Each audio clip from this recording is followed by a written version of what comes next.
जगन्नाथपुरी के एक भक्त की कथा है। एक भक्त था, उसके स्वप्न में जगन्नाथ जी आते थे।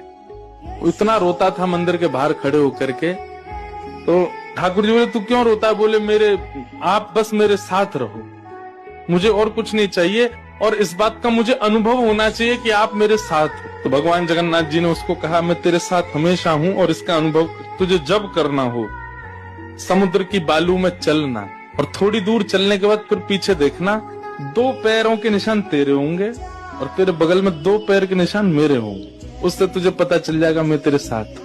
अब तो वो रोज जाता, समुद्र के तट पर चल के देखता, थोड़ी दूर चलता तो 2 पैर के निशान उसके और बगल में छोटे छोटे छोटे चरण भगवान के। इतना प्रसन्न रहता था। लेकिन ये उसके घर में कोई घटना घटी, माता जी का देहावसन हो गया, बहुत कष्ट में आ गया, इतना पीड़ा में आ गया, रोने लगा, बिलखने लगा। अपनी माँ के जाने के भाव से तुरंत दौड़ करके गया। में मन को शांत करने का एक ही तरीका, पता चले जगन्नाथ जी मेरे साथ। अत्यंत पीड़ा में था। जैसे ही समुद्र के तट पर चल रहा था, रो रहा था बहुत तेज तेज। पीछे मुड़ करके उसने देखा तो 2 ही पैरों के चिन्ह थे। जगन्नाथ मंदिर के बाहर जाकर बोला, मैं समझ गया, मेरी माँ का देहावसन इसलिए हुआ क्योंकि आप मुझे छोड़ के चले गए हो। अब आप मेरे साथ में नहीं हो। आपने कुछ दिन मेरा संग किया, उसके बाद मुझे अकेला छोड़ दिया। नाथ, आप ऐसा कैसे कर सकते? मुझसे क्या अपराध हुआ? रोने लगा, बिलखने लगा।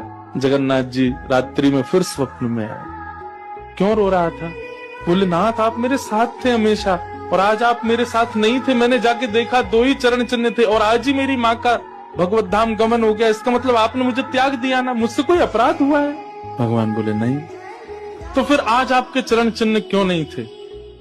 भगवान बोले, कल तक मेरे चरण चिन्ह थे क्योंकि तू भी चल रहा था और मैं भी चल रहा था, परंतु आज तू पीड़ा में आ गया तो तुझे गोद में लेके मैं ही चल रहा था। वो मेरे चरण चिन्ह, तेरे नहीं, वो मैं ही हूं।